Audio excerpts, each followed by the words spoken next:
የምናጠናው ኤፌሶን ምዕራፍ 2 ከ4 እስከ 9 አነባዋለሁ። በጌታ ስም አነባዋለሁ። ነገር ግን እግዚአብሔር በምሕረቱ ባለጠጋ ስለሆነ ከወደደን ከትልቅ ፍቅሩ የተነሳ በበደላችን ሙታን እንኳን በሆንን ጊዜ ከክርስቶስ ጋር ሕይወትን ሰጠን። በጸጋ ድናችኋልና በሚመጡት ዘመናት በክርስቶስ ኢየሱስ ለእኛ ባለው ቸርነት ከሁሉ የሚበልጠውን የጸጋውን ባለጠግነት ያሳይ ዘንድ ከእርሱ ጋር አስነሳን።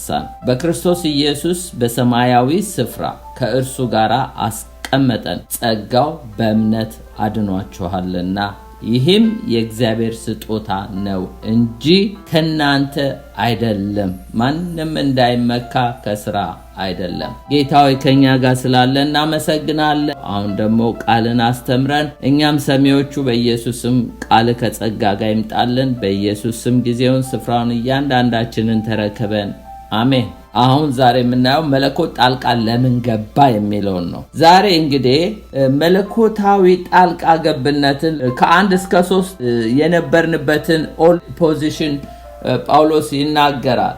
ዴድ ዲስኦቢዲየንት ዴፕሪቭድ እና ዱምድ ለሆኑ ሰዎች ነው ጣልቃ የገባው ብለን ነው ጨረስ ነው። ዛሬ ታዲያ የምንመለከተው መለኮት ጣልቃ ለምን ገባ። የመለኮት ጣልቃ ገብነት ስንመለከተው እንግዲህ ነገር ግን እግዚአብሔር ይላል ቁጥር 4 ላይ። ነገር ግን እግዚአብሔር፣ ይሄ ዲቫይን ኢንተርቬንሽን ነው ማለት መለኮታዊ ጣልቃ ገብነትን ነው የምናየው። በሞቱ በማይታዘዙ ቶታሊ ዴፕሬቭድ በሆኑና ዱምድ ወይም ደግሞ በተፈረደባቸው በቁጣ ልጆች ላይ ነገር ግን እግዚአብሔር የሚለው አፍራሽ ነው ማለት ያንን ኔጌቲቪቲ በሙሉ ወደ ፖዚቲቭ ሊለውጠው ነገር ግን እግዚአብሔር የሚለውን እናያለን። ይሄ ነው እንግዲህ ነገር ግን እግዚአብሔር የሚለው ጣልቃ መለኮት እንደገባ የሚያሳይ ነው። ለምን ገባ የሚለውን ዛሬ እናያለን። 6 ነጥቦች እናያለን። ስቴፕ ባይ ስቴፕ እናያለን። የመጀመሪያው ለምንድነው መለኮት ጣልቃ የገባው? ዋይ ዲቫይን ኢንተርቬንሽን ወይም ደግሞ የመለኮታዊ ጣልቃ ገብነትን ለምን አስፈለገ ብንል የሰው ልጅ እርዳታ ስለሚያስፈልገው ነው። ሂውማን ሄልፕለስነስ ይለዋል። ሰው እርዳታ ይፈልጋል፣ ረጂ የለውም ማለት የሞተን ሰው ማን ይረዳዋል? የሰይጣንን ፈቃድ የሚያገለግል በሰይጣን ቁጥጥር ስር የሆነ የእግዚአብሔርን ፈቃድ ማገልገል ለማይችል ሰው ሰይጣን ገዢው የሆነን ሰው እግዚአብሔር ኢንተርፊር ካላደረገ ማን ይረዳዋል? ፈጽሞ ስጋዊ የሆነ በምኞቱ የሚነዳ መንፈሳዊ ነገር የሌለው መንፈሳዊ ሰው ያልሆነ በስጋ ፈቃድ ወጥቶ በስጋ ፈቃድ የሚገባ ሁልጊዜ ምድራዊ ነገር የሚያስብን ሰው ከሰማይ መለኮት ጣልቃ ገብቶ መጥቶ ቀና ካላደረገው ማን ይረዳዋል? የተፈረደበት የቁጣ ልጅ የሆነው እግዚአብሔር ኮንደምን ያደረገውን ሰው ማን ይረዳዋል? እግዚአብሔር ራሱ ጣልቃ ካልገባ። ሰው ረጂ ስለሌለው አጋዥ የለውም። ለምን? ቶታሊ የሰው ልጆች ሁሉ ኃጢአት ሰርቷል፣ የእግዚአብሔር ክብር ጎሏቸዋል ይላል። መልአክ ይረዷቸዋል እንዳንል 3/4ኛው መልአክ ራሱ ከሰይጣን ጋር ወድቋል። እነዚህም የቀሩት መልአኮች እግዚአብሔርን ሐሳብ ብቻ የሚያገለግሉ ናቸው። እነሱም ከእግዚአብሔር ፈቃድ ውጪ መንቀሳቀስ አይችሉም። እነዛም የወደቁ ናቸው። የሰው ልጅ ደግሞ እንዳይረዳ ሰው በሙሉ ሁሉም ኃጢአት ሰርቷል፣ የእግዚአብሔር ክብር ጎሎታል። ስለዚህ ሰው ረጂ ስለሚያስፈልገው እግዚአብሔር ሰውን ለመርዳት ነው። ምን ይላል እዚህ ጋር ቁጥር 5 ላይ? ከወደደን ከትልቅ ፍቅሩ የተነሳ በበደላችን ሙታን በሆንን ጊዜ ከክርስቶስ ጋር ሕይወትን ሰጠን፣ በጸጋ ድናችኋል ይላል። ምንድነው የሚለው? በበደላችን ሙታን እንኳን በሆንን ጊዜ። መለኮት ጣልቃ የገባው ሙታን በሆንን ጊዜ ነው። ስለዚህ ለሞተ ሰው ሕይወት ማን ነው የሚሰጠው? ምክንያቱም ሳይንስ እንደሆነ ሕይወት እንዳለ ይነግረናል እንጂ ሕይወት አይሰጥም። ለምሳሌ እንስሶች ሕይወት አላቸው፣ ተክሎች ሕይወት አላቸው፣ የሰው ልጅ ሕይወት አለው ይላል ሳይንስ ነው የሚለው። ሰማይ ግን የሰው ልጅ ሕይወት የለውም ነው የሚለን። ማለት የስጋ ሕይወት ይኖረዋል እንጂ በመንፈስ ግን ሞቷል። ስለዚህ ሳይንስ ሕይወት አለ ብሎ ነው እንጂ የሚናገረው ሕይወት አይሰጥም። ሪሊጂየስ ወይም ደግሞ ሃይማኖተኞች ደግሞ ፈጣሪ እንዳለ ይናገራሉ እንጂ ሕይወት አይሰጡም። የትኛውም የእምነት ተቋም ውስጥ ግቡ ሕይወት አታገኙ። ስለዚህ ሃይማኖትም ሕይወት አይሰጥም። ፊሎሶፈርስ እነዚህ ፈላስፎችም ይመራመራሉ፣ ግኝት ያገኛሉ፣ ግን ህይወትን አምጥቶ ለሰው ልጅ የሚሰጥ የለም። ፖለቲሻን ሰዎችን ይመራሉ በሳይንስ፣ አንዳንዱም በኮራፕሽን አንዳንዱም አብዛኛውም ኮራፕሽን ባለው ሁኔታ ሰውን ይመራሉ፣ ነገር ግን ህይወት አይሰጡም። ታዲያ ማን ነው ህይወት የሚሰጠው? ዮሐንስ 10:10 ላይ ሌባው ሊሰርቅ ሊያርድ ሊያጠፋ እንጂ ስለሌላ አይመጣም፣ እኔ አለ ጌታ ኢየሱስ፣ እኔ ህይወት እንዲሆንላችሁ እንዲበዛላችሁ መጣሁ አለ። ህይወትን ይዞ የመጣ ለዚህ ደካማ ለሞተ ሰው፣ በበደሉ በኃጢአቱ ለሞተ ሰው ህይወት እንዲሆነው ህይወት ይዞ የመጣ ኢየሱስ ብቻ ነው። እኔ ራሴ ህይወት ነኝ ያለ እሱ ነው። እኔ ህይወትና ትንሣኤ ነኝ አላት ለማርታ። ህይወት እንዲሆንላችሁ እንዲበዛላችሁ መጣሁ። ወደ እናንተ እኮ የመጣሁት ህይወት ሼር ላደርጋችሁ ነው። እኔ ሃይማኖት ልሰብካችሁ አይደለም። አንዳንዱም እንደውም መጥቶ ርስቴን አካፍለኝ ሁሉ ያሉት ወንድማማቾች ነበሩ። እኔ ርስት አካፋይ አይደለም። እኔ የመጣሁት ህይወት ሼር ላደርጋችሁ ነው። በበደላችሁ በኃጢአታችሁ ሙታን ስለሆናችሁ ማንም ሊረዳችሁ ስለማይችል ህይወት ልሰጣችሁ መጣሁ አለ። ህይወትን የሰጠን ኢየሱስ ክርስቶስ ነው። ለዚህ ለሞተ ሰው የሚያስፈልገው ሃይማኖት አይደለም። አሁንም በዓለም ላይ ላሉ ሰዎች የምንሰብከው ክርስቶስ ህይወት ነው ብለን ለምንድነው? ለሞተ ሰው ሃይማኖት ብትሰብኩት፣ ሳይንስ ብትሰብኩት፣ ፍልስፍና ብትነግሩት፣ ምንም በዓለም ላይ የተፈጠረ ነገር ብታወሩለት ህይወት አያገኝም። ህይወት ክርስቶስን ሲሰብኩት ብቻ ነው። ለሞተ ሰው የሚያስፈልገው ህይወት እንጂ ሳይንስ አይደለም። ለሞተ ሰው ፖለቲካ አይደለም የሚያስፈልገው። ለሞተ ሰው ሪሊጂን አይደለም የሚያስፈልገው። የሃይማኖት ስርዓት አይደለም፣ እሱ አይረዳው። ለሞተ ሰው ህይወት ነው የሚያስፈልገው። ህይወት ደግሞ ክርስቶስ ነው። ስለዚህ ህይወት እንዲሆንላችሁ እንዲበዛላችሁ መጣው። መስጠት ብቻ አይደለም፣ አባንዳንት የተትረፈረፈ ህይወት ሊሰጠን ነው የመጣው። ለሰው የምንሰብከው ክርስቶስ ያድናል ብለን እንጂ የትኛውንም ተቋም ብትሰብኩት ሰው ወደ እግዚአብሔር መንግስት አይገባም። ለሞተ ሰው ትልቁ ኢሹ ምንድነው ብትሉት ህይወት ነው። ህይወት ለሞተ ሰው ትንሣኤ ነው የሚያስፈልገው ካላችሁ ኢየሱስ እኔ ትንሣኤ ነኝ ይላል። ለሞተ ሰው ህይወት ነው የሚያስፈልገው ብትሉ ኢየሱስ ህይወት እኔ ነኝ ይላል። ትንሣኤና ህይወት ኢየሱስ ነው። ስለዚህ ለሰው ልጆች የሚያስፈልጋቸው ትንሣኤና ህይወት የሆነውን ክርስቶስን መስበክ ነው። በቃ ሌላ ነገር አያስፈልግም። ሌላ ዳያሎግ መፍጠር አያስፈልግም። ሌላ ይሄ ዲቤት ማድረግም አያስፈልግም። ለምን? የሞተ ሰው ህይወት ነው የሚያስፈልገው። የሞተ ሰው ትንሣኤ ነው የሚያስፈልገው። ትንሣኤ የሚሰጥ ህይወት የሚሰጥ ክርስቶስ ኢየሱስ ብቻ ስለሆነ። ለምንድነው ኢየሱስ የመጣው ብትሉኝ፣ በምድር ላይ ያሉ ሰዎች የተማሩ በሉ፣ ሀብታሞች በሉ፣ ጠቢባን በሉ፣ ኃያላን በሉ፣ ሁሉም ሰማይ የሚያውቃቸው ሙታን በበደላችሁ በኃጢአት ሁሉ ኃጢአት ሰርቷል፣ የእግዚአብሔር ክብር ጎሎታል። ሁሉም የሚታወቀው በሰማይ ሙታን ተብለው ነው። ሁላችንም ሙታን። እንደውም ጌታ ኢየሱስ ሙታናቸውን ይቅበሩ አንተ ተከተለኝ አለ። ቀባሪው ሙታን፣ የሚቀበረው ሙታን ነው። ስለዚህ ክርስቶስ ጋር ያለ ብቻ ነው ህይወት ያለው። ለሰው ልጆች ታዲያ ህይወት ስለሚያስፈልጋቸው ከኢየሱስ በቀር ለሰው ልጆች ህይወት የሚሰጥ የሚረዳቸው ስለሌለ መለኮት የመጣው ለዚህ ነው። ዲቫይን ኢንተርቬንሽን ያስፈልገው ለዚህ ነው። ሁለተኛ መለኮት ለምን ጣልቃ ገባ? why divine intervention ብንል መለኮታዊ ጣልቃ ገብነቱ ለፉልፊልመንት ኦፍ ዲቫይን ፐርፐዝ ነው። ማለት የመለኮት ዓላማ ፍጻሜ እንዲያገኝ ነው። እግዚአብሔር ዓላማ ነበረው። ይሄ ዓላማው ይሄ ፕሮግራሙ ለሰው ልጆች አሁን በእኛ ዘመን የጀመረ ወይም ደግሞ በሐዋርያት ዘመን የጀመረ ወይም በነሙሴ ዘመን የጀመረ ወይም በአዳም ዘመን የጀመረ አይደለም። ዓለም ከመፈጠሩ በፊት ነው። ኤፌሶን ምዕራፍ 1:4 ዓለም ሳይፈጠር በፊቱ ቅዱሳን ነውር የሌለን በፍቅር እንሆን ዘንድ በክርስቶስ መረጠን ይላል። ይሄ ዲቫይን ኢሌክሽን ፕሪዴስቲኔሽን ገና ዓለም ሳይፈጠር እግዚአብሔር አጀንዳው ፕሮግራሙ ነበር። የዘመኑ ፍጻሜ በደረሰ ጊዜ ከሴት ከሕግ በታች ክርስቶስ ኢየሱስ ተወለደ ነው የሚለን። ገላትያ 4:4 ላይ ልታዩ ትችላላችሁ። ኢየሱስ ክርስቶስ የመጣው የዘላለም የአብን ዕቅድ ለሰው ልጆች ለመፈጸም። ሰው እንደሚወድቅ ገና ሳይፈጥረው በፊት እግዚአብሔር አውቋል። ሲፈጥረው እንደሚወድቅ አውቆ ነው። ሲወድቅ እንዴት እንደሚያነሳው አውቆ ነው። የወደቀውን ሰውና የሚያነሳውን ሰው ብቻ አይደለም የከበረውንም ሰው ገና ዓለም ሳይፈጠር አይቶ ጨርሶታል። እኛ ዓለም ሳይፈጠር በፊቱ ቅዱሳን ነውር የሌለን በፍቅር እንሆን ዘንድ በክርስቶስ መረጠን አስቀድሞ አውቋል እግዚአብሔር። ስለዚህ ያን ፐርፐዝ ለመፈጸም ክርስቶስ ጣልቃ መግባት ነበረበት መለኮት። ነገር ግን እግዚአብሔር ያለው ለዚህ ነው።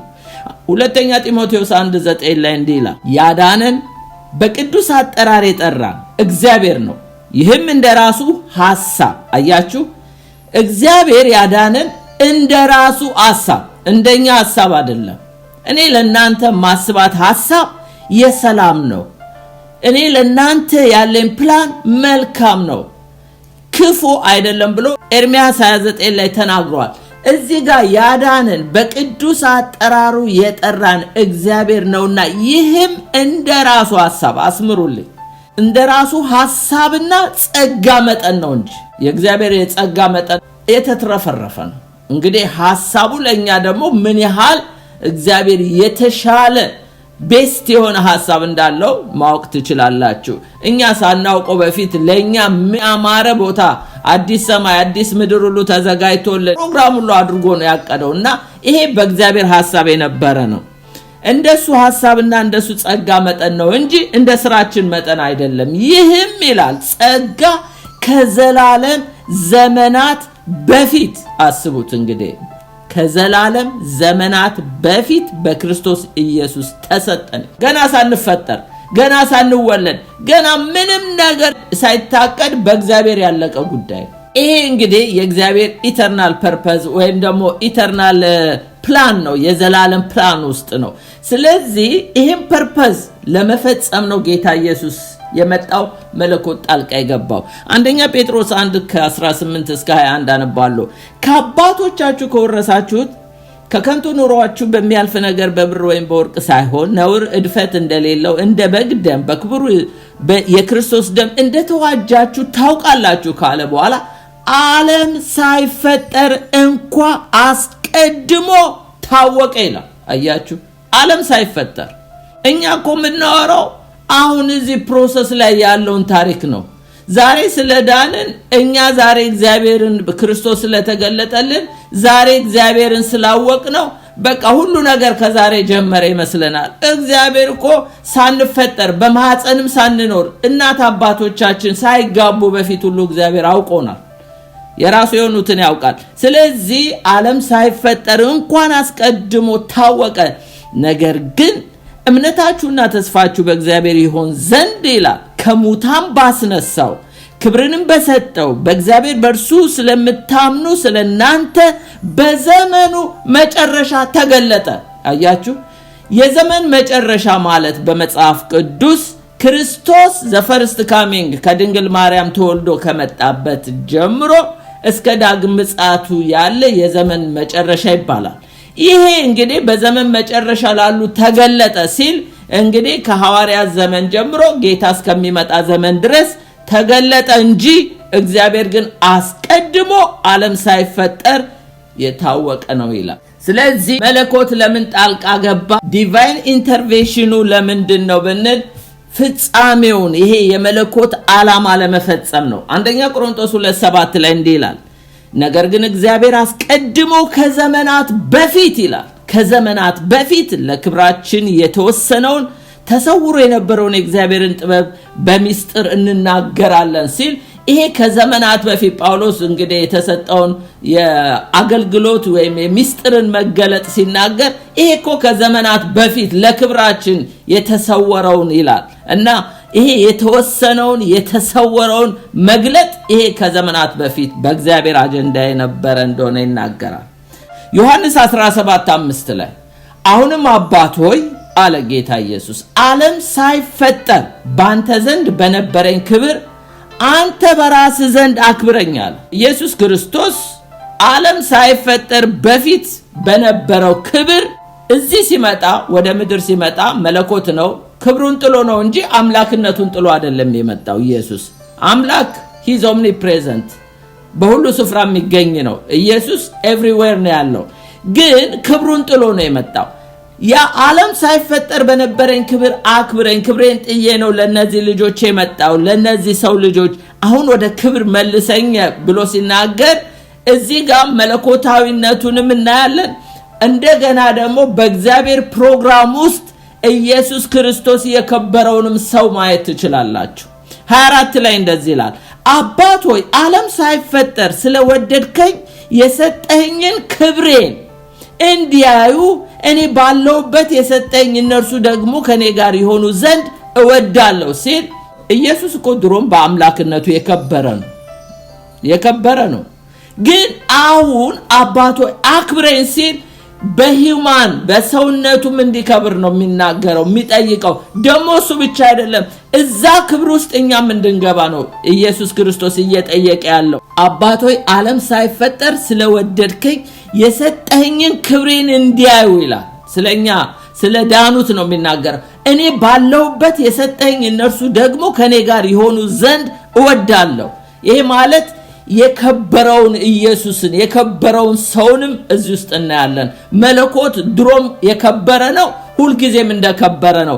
ግን ይሄ በሰውነት የመጣው ኢየሱስ ተዋርዶ ስለኛ ዝቅ ብሎ የመጣው የባሪያ መልክ ለብሶ በፊልጵስዩስ ምዕራፍ 2 ላይ የምናየው አሁን ደግሞ የከበረው በአብ ቀኝ ያለውን ክርስቶስ እንደገና ደግሞ ከሱ ጋራ እኛም አብረን የምንከብረውን ክብር ሲጸልይ ነው የምናየው። መንፈስ ቅዱስን እኮ እግዚአብሔር እንደሚሰጥ አስቀድሞ ተናግሯል። በስጋ ለባሽ ሁሉ ላይ መንፈሴን ይፈሳል ብሎ በኢዮኤል ላይ ተናግሯል። የሚገርማችሁ ግን ኢየሱስ እኔ ብሄድ ይሻላችኋል፣ ሄጄ አባቴን ጠይቄ መንፈሱን እልክላችኋለሁ ነው ያለው። ስለዚህ እኛም በእግዚአብሔር ፕሮግራም ውስጥ እኮ ዓለም ሳይፈጠር እግዚአብሔር በክብር ውስጥ እንደምንገባ ወስኗል።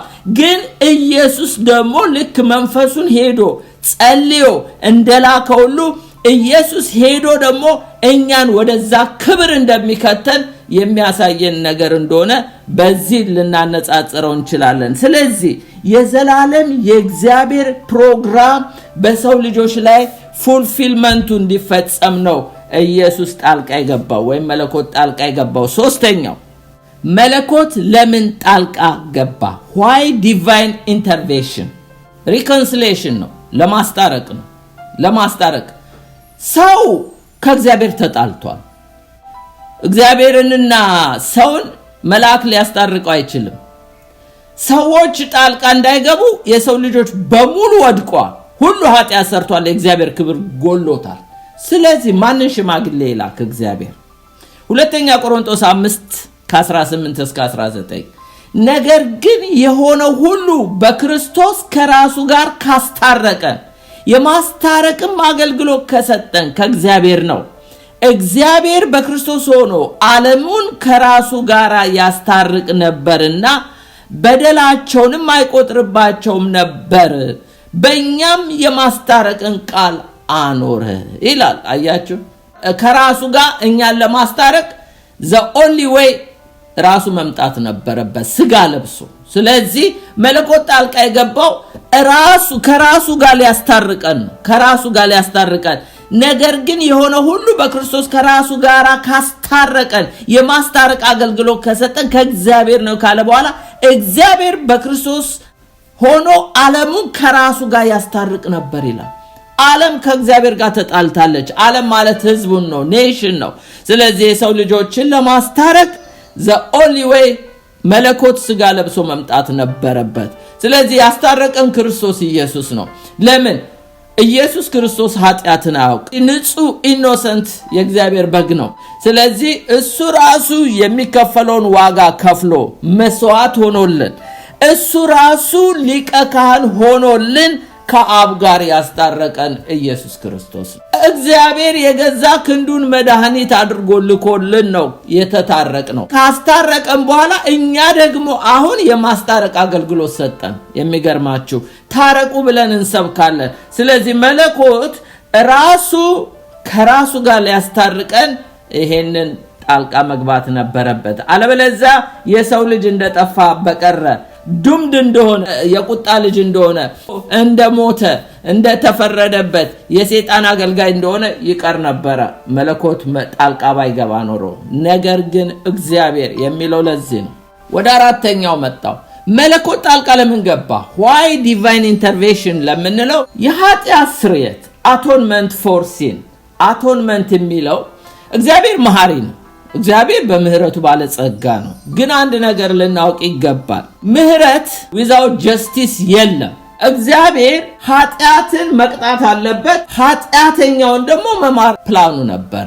ግን ኃጢአተኛውን አብሮ ከኃጢአት ጋር እንዳይቀጣው ኃጢአቱን ነጥሎ ኃጢአቱን ሊቀጣው ኃጢአተኛውን ሊምረው ሲል እግዚአብሔር የግድ ጣልቃ መግባት ነበረበት። ምንድነው? እግዚአብሔር በባህሪው ጀስቲስ ፍርድን ይሻል። ጻድቅ ፈራጅ ነው።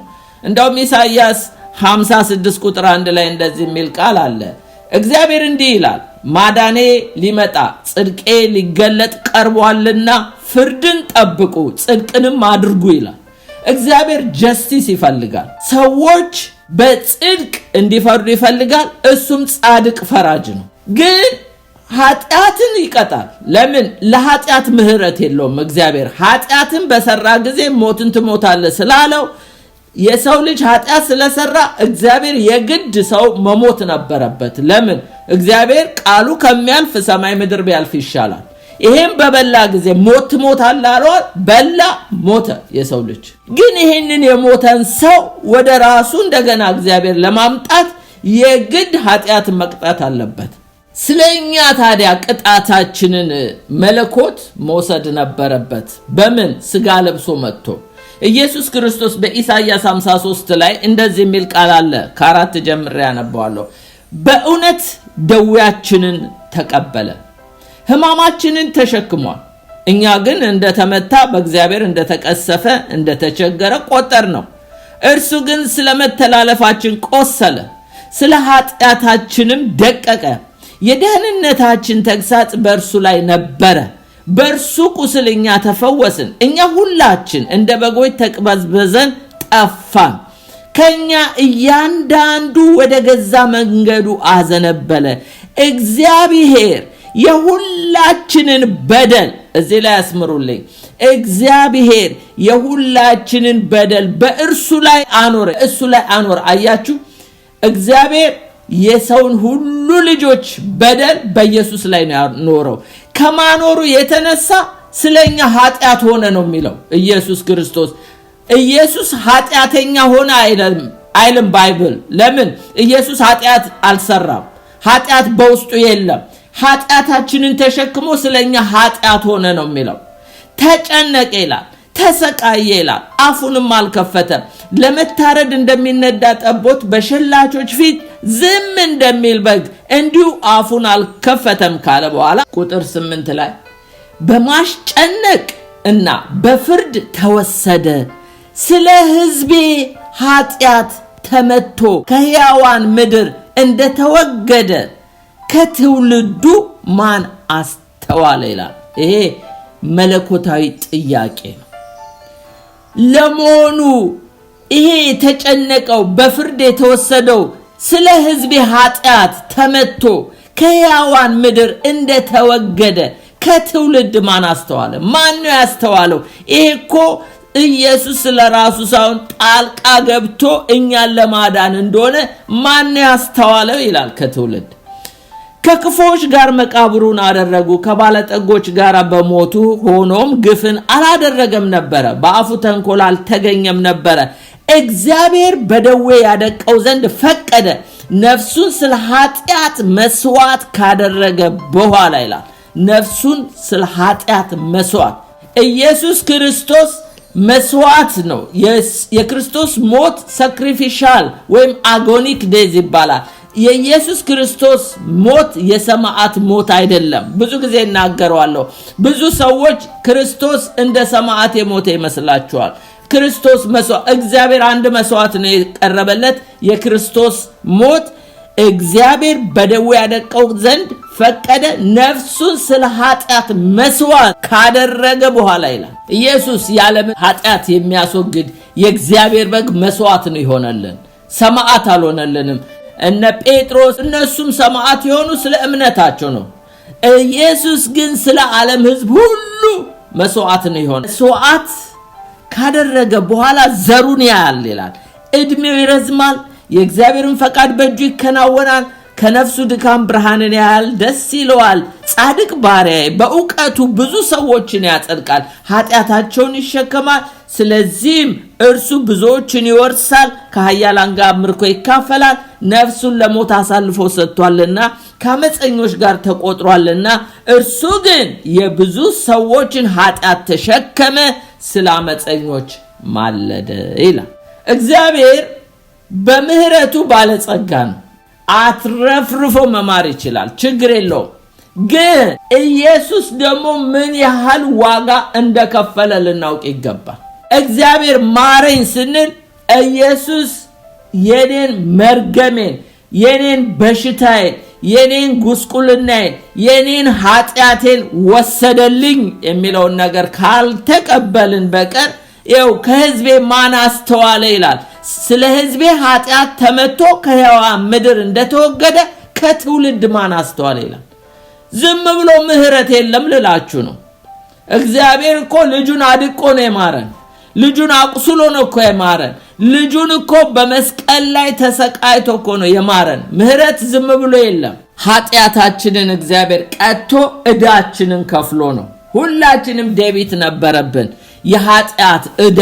ነገር ግን ዕዳችንን በመስቀል ላይ ኢየሱስ ወስዶልን ነው። ስለዚህ ነው ማቴዎስ 26:27 ላይ ጽዋን አንስቶ አመስግኖ ሰጣቸው፣ እንዲህም አለ፣ ሁላችሁ ከእርሱ ጠጡ፣ ስለ ብዙዎች ኃጢአት ይቅርታ የሚፈስ የአዲስ ኪዳን ደሜ ነው።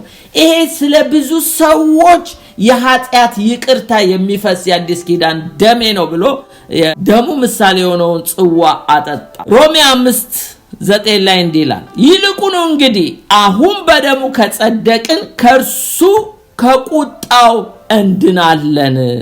ጠላቶች ሳለን ከእግዚአብሔር ጋር በልጁ ሞት ከታረቅን፣ ይልቁኑ ከታረቅን በኋላ በሕይወት እንድናለን ይላል። ቅድም እንደነበርን የቁጣ ልጆች ነበራችሁ ይላል። ይልቁኑ እንግዲህ አሁን በደሙ ከጸደቅን ከእርሱ ከቁጣው እንድናለን። ለምን? ክርስቶስ ኢየሱስ እኔ የቁጣ ልጅ ሆኜ ሳለ ኢንተርፌር አድርጎ ገና ደካማ ሆኜ ኃጢአተኛ ሆኜ ሙታን ሆኜ የማልታዘዝ የሰይጣን ባለሟል ሆኜ ክርስቶስ ለኃጢአቴ ሞቶ ዋጋ ከፍሎልኝ ነው ምህረት የሚባለውን ያገኘሁት። ታዲያ መለኮት እንዴት ጣልቃ ገባ ብትሉኝ አሁን መልሱ እዚህ ነው። ኤፌሶን 2:4 ላይ ነገር ግን እግዚአብሔር በምህረቱ ባለጠጋ ስለሆነ፣ አያችሁ፣ ከምህረቱ በፊት ኢየሱስ ክርስቶስ የኔን ዕዳ፣ የኔን መከራ፣ የኔን እርግማን ሁሉ ወስዶ ነው እግዚአብሔር የማረኝ ልላችሁ ነው። ምህረትና እውነት አብሮ ነው የሚሄደው። እግዚአብሔር እኔን ለመማር ኢየሱስን መቅጣት ነበረበት፣ አለበለዚያ ምህረት የሚባል የለም። እግዚአብሔር በምህረቱ ባለጠጋ ስለሆነ ከምህረቱ ብልጽግና የተነሳ ነው እግዚአብሔር መለኮት ጣልቃ ገብቶ እኔን ያዳነኝ። ሁለተኛ ቆሮንቶስ 8:9 ላይ የጌታችን የኢየሱስ ክርስቶስ ቸር ስጦታ አውቃችኋልና ሀብታም ሲሆን ይላል። አያችሁ፣ ኢየሱስ እኮ ሀብታም ነው። እኛ እንደው በምድር ላይ ስናየው ደሃ ምስኪን አንዳናጢ መስሎ ይታይ እንጂ ኢየሱስ እኮ በፍቅር ሀብታም ነው፣ በምህረት ሀብታም ነው፣ በጸጋ ሀብታም ነው፣ በሕይወት ሀብታም ነው፣ በቸርነቱ ሀብታም ነው። ማንኛውም የእግዚአብሔር ትሬዠርን ተሸክሞ ነው በምድር ላይ የተመላለሰው። የሰው ልጆች ደግሞ የጎደላቸው ያ ነበር። ኢየሱስ ክርስቶስ ይህንን ትሬዠር ሊሰጠን ነው ወደ ምድር የመጣው እና እንዲህ ባለጸጋ ሆኖ እናንተ በእርሱ ድህነት ባለጠጎች ትሆኑ ዘንድ ስለ እናንተ ድሃ ሆነ ይላል። ኢየሱስ ክርስቶስ በማቴሪያል በቁሳዊ ወይም በምድራዊ ነገር ድሃ የሆነው እናንተን በሱ ትሬዠር ተሞልቶ በመጣው ጸጋ፣ ተሞልቶ በመጣው ሕይወት፣ ተሞልቶ በመጣው ሰላም፣ ተሞልቶ በመጣው ደስታ እናንተን ሪች ሊያደርጋችሁ ነው ይላል። ለምን? የሰው ልጅ ድህነት ውስጣዊ ነው። ድሮም ወርቅ በምድር ላይ አለ፣ ዛሬም አለ።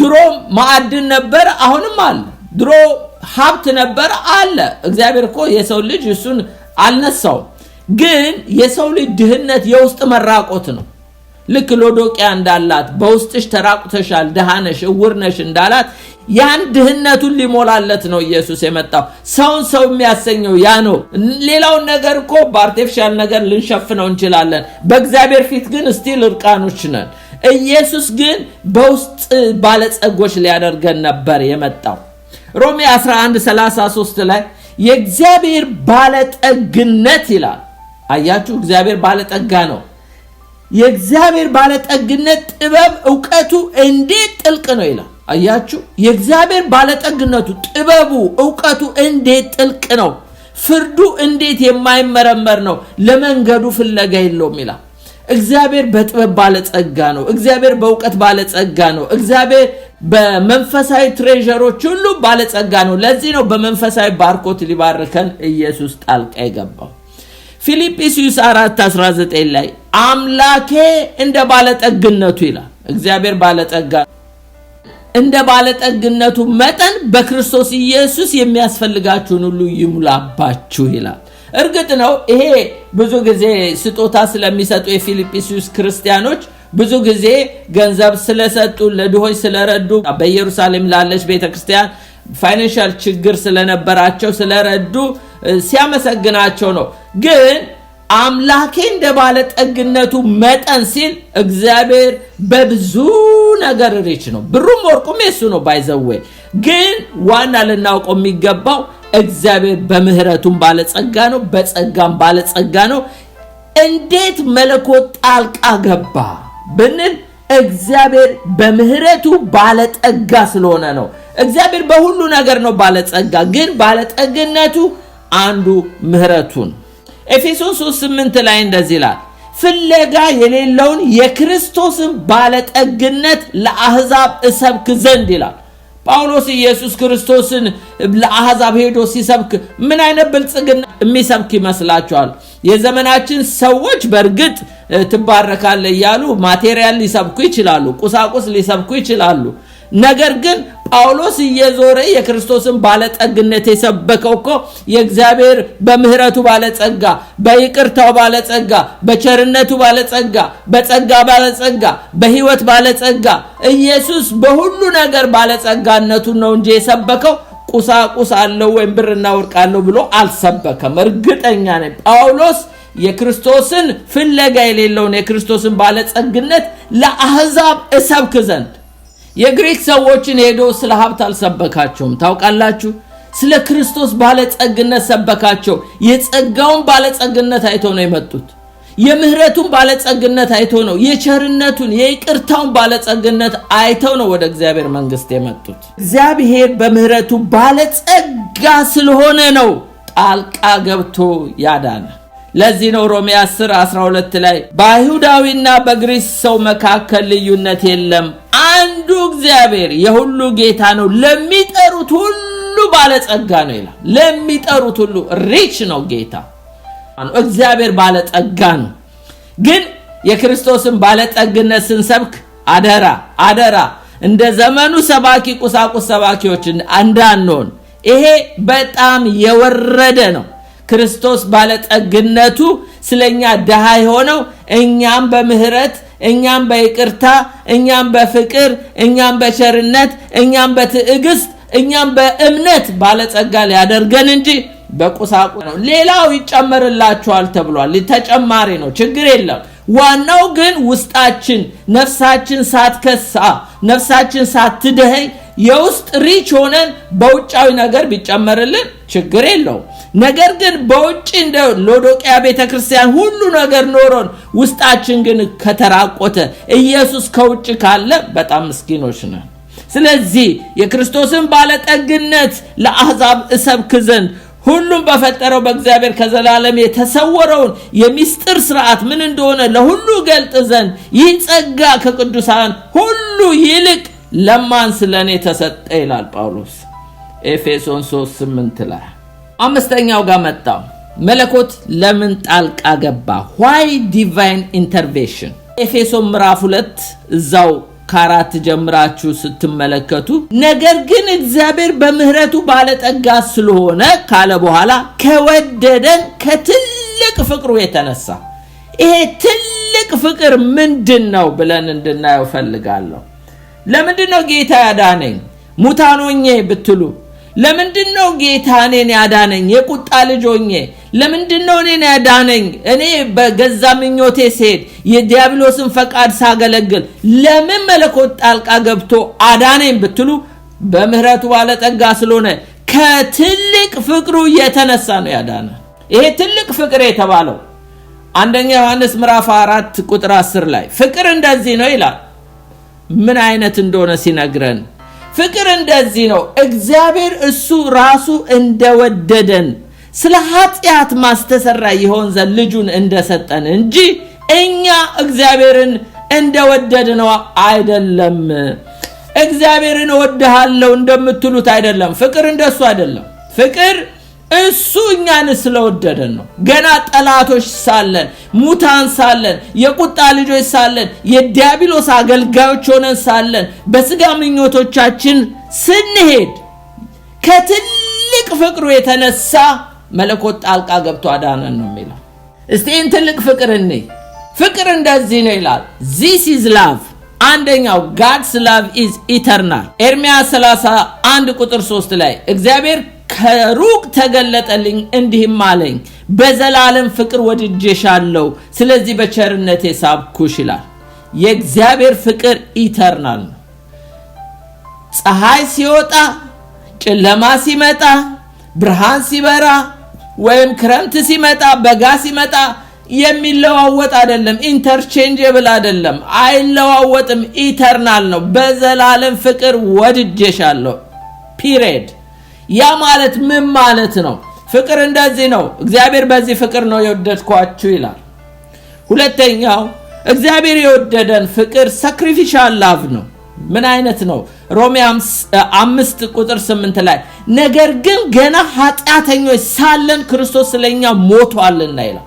ገና ኃጢአተኞች የቁጣ ልጆች ሳለን፣ ሙታን ሳለን፣ የዲያብሎስ አገልጋዮች ሆነን ሳለን፣ እኛ ዱምድ ሆነን ሳለ ስለ ኃጢአታችን ሞቷል። ሳክሪፊሻል ላቭ ነው። ይሄ እኮ ህይወቱን ነፍሱን ሰጥቶ ነው የወደደን። ዝም ብሎ ሰማይ ላይ ቁጭ ብሎ እወድሻለሁ እወድሃለሁ የሚለው ፍቅር አይደለም። ክብሩን ጥሎ መጥቶ የወደደን ነው። ሶስተኛው God's love is personal። ዮሐንስ 15:9 ላይ አብ እንደወደደኝ እኔ ደግሞ ወድጃችኋለሁ በፍቅሬ ኑሩ። ስለዚህ ፐርሰናል ከጌታ ጋር አታችመንት ሊኖረን ይገባል። በግላችን እሱ አብን እንደወደደ ነው እያንዳንዳችንን የወደደን። እንደ አባቱ ነው። የጌታ ፍቅር አድሎ የለው። there is no partiality። ለሁሉ እኩል ነው። ስለዚህ አባቱን በወደደበት ፍቅር እንግዲህ እኛ መውደድ ማለት ምን ማለት እንደሆነ ተመልከቱ። እኛ እንኳን ለአባቶቻችን፣ ለእናቶቻችን፣ ለልጆቻችን፣ ለቅርባችን የተለየ ፍቅር ነው ያለን። ኢየሱስ ግን አባቱን በወደደበት አብ እንደወደደኝ እኔ ደግሞ ወድጃቸዋለሁ ነው። ይሄ ፍቅር ፐርሰናል ነው። ሌላው God's love is unconditional ነው። ወረት የሌለው ነው። ሮሜ 8 ላይ 8:38 እስከ 39 ሞት ቢሆን ሕይወት ቢሆን መላእክት ቢሆኑ ግዛት ቢሆን ያለው ቢሆን የሚመጣው ቢሆን ኃያላን ቢሆኑ ከፍታ ቢሆን ዝቅታ ቢሆን ልዩ ፍጥረት ቢሆን በክርስቶስ ኢየሱስ በጌታችን ካለ ፍቅር ሊለየኝ እንዳይችል ተረድቻለሁ። አንኮንዲሽናል ነው። ወረት የለውም። ሞት ቢሆን ሕይወት ቢሆን መላእክት ቢመጣ ከክርስቶስ ፍቅር ማንም አይለየኝም። አንኮንዲሽናል ላቭ ወረት የለውም። መለኮት በዚህ ትልቅ ፍቅሩ ነው የወደደን። ከታላቅ ፍቅሩ የተነሳ ከክርስቶስ ጋር ሕይወት ሰጠን። አያችሁ፣ ይሄ ፍቅር አሁንም ይቀጥላል። God's love is unspeakable። እንደዚህ ይላል አንደኛ ጴጥሮስ ምዕራፍ 1:8 ላይ እርሱንም ሳታዩት ትወዱታላችሁ ይላል። እንዴት ነው ያላያችሁትን ሰው የምትወዱት? አያችሁ፣ unspeakable ነው ማለት ነው። ልትገልጡት ልታስረዱት አትችሉም። unspeakable ማለት ይሄ ነው። ሳታዩት ትወዱታላችሁ ይላል። ምን ይላል? አሁንም ምንም ባታዩት በእርሱ አምናችሁ የእምነታችሁ ፍጻሜ እርሱ የነፍሳችሁን መዳን እየተቀበላችሁ በማይነገር ክብር በሞላበት ሐሴት ደስ ይላችኋል ይላል። ኢየሱስን ሳታዩት የምትወዱት ግለጠው እስቲ። ጌታን እንዴት ትገልጧለህ ብትሉ በቃ ወደዋለሁ። እንዴት? አንስፒኬብል ነው፣ ልታስረዱት አትችሉም። ሌላው የጌታ ፍቅር፣ ይሄ ትልቅ ፍቅር እንዴት ነው የወደደኝ ብንል ይሄ ትልቅ ፍቅር God's love is unmerited love ነው። unmerited ማለት ለማይገባው ሰው የማይገባን ሆነ።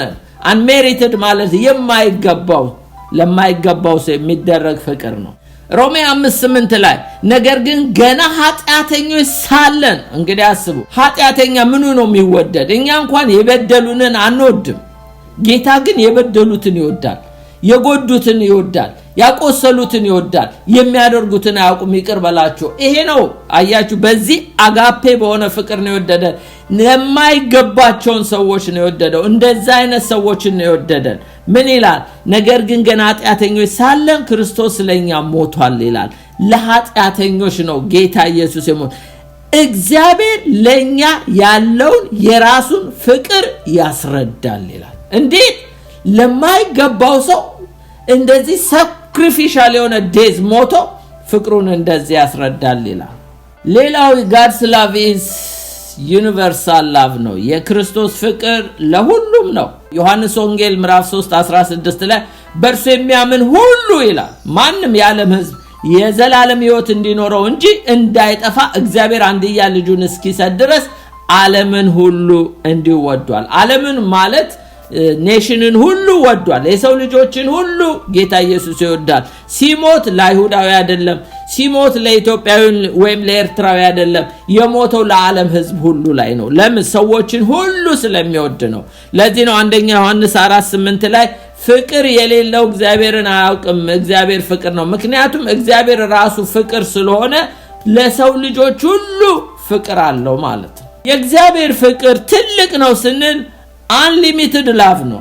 ገደብ የለሽ ነው፣ ገደብ አልባ ነው። ፍቅር እንደዚህ ነው ይለናል። ፍቅር እንደዚህ ነው። አንደኛ ዮሐንስ 4:10 ቀደም ያነበብኩት ላይ ፍቅር እንደዚህ ነው፣ እግዚአብሔር እርሱ ራሱ እንደወደደን ስለ ኃጢአታችን ማስተሰሪያ ይሆን ዘንድ ልጁን እንደላከ እንጂ እግዚአብሔርን እንደወደድ ነው አይደለም። ማለት unlimited ነው ማለት ገደብ የለውም።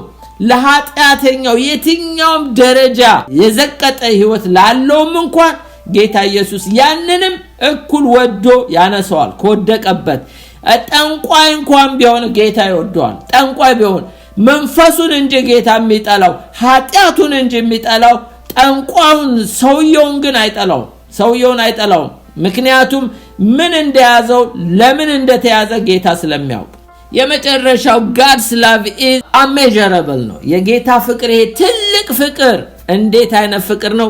ሊለካ የማይቻል። ኤፌሶን ምዕራፍ 3:17 ላይ የናንተ ስርና መሰረት በፍቅር ይጸና ዘንድ ከቅዱሳን ሁሉ ጋር ስፋቱ፣ ርዝመቱ፣ ከፍታው፣ ጥልቀቱ ምን ያህል መሆኑን ለማስታወስ ከመታወቅ የሚያልፈውን የክርስቶስን ፍቅር ለማወቅ ትበረቱ ዘንድ እስከ እግዚአብሔር ፍጹም ሙላት ደርሳችሁ ትሞሉ ዘንድ።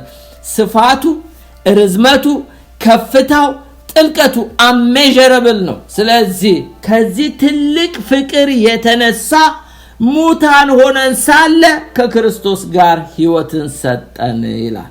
የመጨረሻውን ብዬ ጨርሳለሁ። እንግዲህ መለኮት ለምንድነው ጣልቃ የገባው ብለን ስንመለከት አንደኛው ጣልቃ የገባው የሰው ልጅ እርዳታ ስለሚያስፈልገው ነው። ሁለተኛው የዘላለም ፐርፐዙን ለመፈጸም ነው። ሶስተኛው መለኮት ጣልቃ የገባበት ለምንድነው? እግዚአብሔር ከራሱ ጋር ሊያስታርቀን ነው። አራተኛው መለኮት ጣልቃ የገባበት በምህረቱ ባለጠጋ ስለሆነ ነው። አምስተኛው መለኮት ጣልቃ የገባበት ምንድነው? ከወደደን ከትልቅ ፍቅሩ የተነሳ because of his great love for us ይላል። በበደላችን ሙታን እንኳን በሆነን ጊዜ ከክርስቶስ ጋር ሕይወትን ሰጠን። የመጨረሻው ግን ለምን መለኮት ጣልቃ ገባ ብንል መለኮት ጣልቃማ የገባው why divine intervention መለኮት በዲቫይን ግሬስ በጸጋው ባለጸጋ ስለሆነ የጸጋውን ባለጸግነት ሊያሳይ ነው። ኤፌሶን ምዕራፍ 2:7 ላይ እንዲላል ይሄውም በሚመጣው ዘመን በክርስቶስ ኢየሱስ በቸርነቱ የገለጠልንን ወደር የሌለውን የጸጋውን ባለጸግነት ያሳይ ዘንድ ነው። because he might show the exceeding riches of his grace. exceeding ማለት ወደር የሌለው በቃ ሊገለጽ የማይቻል ወደር የሌለውን የጸጋውን ባለጸግነት ሊያሳይ ነው። መለኮት ጣልቃ ይገባ የጸጋው ባለጸግነት ኤፌሶን ምዕራፍ 2:7 ላይ እንዲላል በሚመጣው ዘመናት በክርስቶስ ኢየሱስ ለኛ ባለው ቸርነት ከሁሉ የሚበልጠው የጸጋው ባለጸግነት ያሳይ ዘንድ ነው ጣልቃ ይገባ። የዳነው እኮ በጸጋ ነው። የዳናችሁት እኮ በጸጋ ነው ይላል። ቅድም ባነበብኩት ጥቅስ ላይ ብትመለከቱ የዳናችሁት በጸጋ ነው ይላል። ምን ይላል መሰላችሁ? በበደላችሁ ሙታን እንኳን በሆናችሁ ጊዜ ከክርስቶስ ጋር ሕይወትን ሰጠን በጸጋ ድናችኋልና። ይሄንን የጸጋውን ኤክሲዲንግ የሆነ ሪቸስ እንደሆነ ሀብታም እንደሆነ በጸጋ ባለጸጋ እንደሆነ ሊያሳይ ነው። ኤፌሶን 1:6-8 በውድ ልጁ እንዲያው የሰጠን የጸጋው ክብር ይመሰገን ዘንድ ይህን አደረገ። አያችሁ የጸጋው የኔ መዳን የናንተ መዳን የኛ ሰው ሆኖ መቆም የጌታ አገልጋይ መሆን እኛ አይደለም የምንመሰገነው የጸጋው ክብር ይመሰገን ዘንድ ይህን አደረገ። በውድ ልጁ እንደ ጸጋው ባለጠግነት መጠን በደሙ የተደረገ ቤዛነታችንን አገኘን። እርሱም የበደላችን ስርየት ነው። ጸጋውንም በጥበብና በአእምሮ ሁሉ አበዛለን ይላል። አያችሁ እግዚአብሔር ይሄን ሪቸስ የሆነው ሀብታም የሆነው ጌታ ኢየሱስ በጸጋው ባለጸጋ ስለሆነ በውድ ልጁ እንደው የሰጠን የጸጋው ክብር ይመሰገን ዘንድ ይሄን ጸጋ ደግሞ ሊያሳይ እግዚአብሔር ጣልቃ ገባ። ሰዎች ኃጢአተኛው ድኖ ሲያዩ ሌባው ድኖ ሲያዩ ወንበዴው ድኖ ሲያዩ እናንተን አይደለም የሚያመሰግኑት የእግዚአብሔርን ጸጋ ነው። ያንዳንዳችንም ራሳችንን እኮ ብናየው እኔ ማን ነኝ ቤቴስ ምንድነው እንድንል ነው የሚያሰኘው። ለምን ከኛ የተሻሉ ምሁራኖች እያሉ ከኛ የተሻሉ መልከመልካሞች እያሉ ከኛ የተሻሉ ሀብታሞች እያሉ ከኛ የተሻሉ ብዙ ኃያላኖች እያሉ ያለምን ጥበብ ሊያሳፍር ያለምን ባለጸጎች ሊያሳፍር ያለምን ኃያላን ሊያሳፍር እኛን ምናምንቴዎች ጠርቶ እግዚአብሔር ክብሩን መግለጡ እንግዲህ ምን ይላል እዚህ ጋር? ይሄውም በሚመጣው ዘመን በክርስቶስ ኢየሱስ በቸርነቱ የገለጠልንን ወደር የሌለውን የጸጋውን ባለጸግነት ያሳይ ዘንድ ነው ይላል። በውድ ልጁ እንደው የሰጠን የጸጋው ክብር ይመሰገን ዘንድ ይህን አደረገ። በውድ ልጁ እንደ ጸጋው ባለጠግነት መጠን በደሙ የተደረገ ቤዛነታችንን አገኘን። እሱም የበደላችን ስርየት ነው። ጸጋው በጥበብና በአእምሮ ሁሉ አበዛለን። ስለዚህ የእግዚአብሔር ጸጋ ይሄንን አደረገ። ጌታ እኔን ያዳነኝ የጸጋው ክብር ይመሰገን ዘንድ እግዚአብሔር በጸጋ ሪች እንደሆነ ሊገልጥ ስለፈለገ ነው። አንደኛ ጢሞቴዎስ 1:4 ላይ የጌታችንም ጸጋ በክርስቶስ ኢየሱስ ካሉ ከእምነትና ከፍቅር ጋር አብልጦ በዛ ይላል። አይገርማችሁ? የጌታችንም ጸጋ በክርስቶስ ኢየሱስ ካሉ ከእምነትና ከፍቅር ጋር አብልጦ በዛ ይላል። አይገርማችሁም እንዴት ጸጋውን እንዳበዛልን? ብትቆሙ የእግዚአብሔር ጸጋ ነው። ብታገለግሉ የእግዚአብሔር ጸጋ ነው። ብትድኑ የእግዚአብሔር ጸጋ ነው። አባባ ብትሉ የእግዚአብሔር ጸጋ። ምንም ካንተ ከኔ ምንም ነገር የለም፣ ካንቺ ምንም ነገር የለም። የእግዚአብሔር ጸጋ ነው። ሮሜ 5:20 ላይ እንደዚህ ይላል በደል እንዲበዛ ሕግ ጭምር ገባ፣ ዳሩ ግን ኃጢአት በበዛበት ኃጢአት በሞት እንደነገሰ እንዲሁ ደግሞ ጸጋ ከጌታችን ከኢየሱስ ክርስቶስ የተነሳ በጽድቅ ምክንያት ለዘላለም ሕይወት ይነግስ ዘንድ ጸጋ ከመጠን ይልቅ በለጠ ይላል። አያችሁ ምን ያህል ዲፕ የሆነ ኃጢአት እንደሰራን ኃጢአተኞች እንደሆንን ከተመለከትን ምን ያህል ጸጋ በስቶልን እንደዳን እናውቃለን። ምን ያህል ጸጋ ሰጥቶን እግዚአብሔር ሰው እንዳደረገን ይገባናል። ምን ያህል ጸጋ ሰጥቶን እንዳከበረን ይገባናል። ምን ያህል ጸጋ ሰጥቶ አገልጋይ እንዳደረገን ያውም የንጉስ ካህን እንዳደረገን ይገባናል። የመጨረሻ ጥቅስ አነብላችሁና ጨርሳለሁ። ሮሜ 6:1 ላይ እንግዲህ ምን እንላለን? ጸጋ እንዲበዛ በኃጢአት ጸንተን እንኑር? አይደለም። እግዚአብሔር በጸጋ ሪች ነው ብላችሁ በኃጢአት እንዳትጨማለቁ። በኃጢአት ለሚጨማለቅ ሰው ኮመን ግሬስ ነው። ለኃጢአተኛው የዘፈነ እየሰረቀ እያመነዘረ እግዚአብሔር በህይወት ያው በመድር ላይ እድሜ ሰጥቶት ያኖረዋል። እሱ ኮመን ግሬስ ነው። እናንተ ግን የዳናችሁበት ጸጋ ስፔሻል ጸጋ ነው። ይሄ ጸጋ የዳናችሁበት እናንተን ከድቅድቅ ጨለማ ወደሚደነቅ ብርሃን ያመጣችሁ፣ እናንተን ከሰይጣን አገልጋይነት ወደ እግዚአብሔር አገልጋይነት ያመጣችሁ፣ እናንተን የዲያብሎስ ልጆች የነበራችሁትን የእግዚአብሔር ልጆች ያደረጋችሁ ነውና የጸጋው ክብር ይመሰገን ዘንድ እግዚአብሔር ይህንን አደረገ ይላል። ጌታ ይባርካችሁ። ጨርሻለሁ።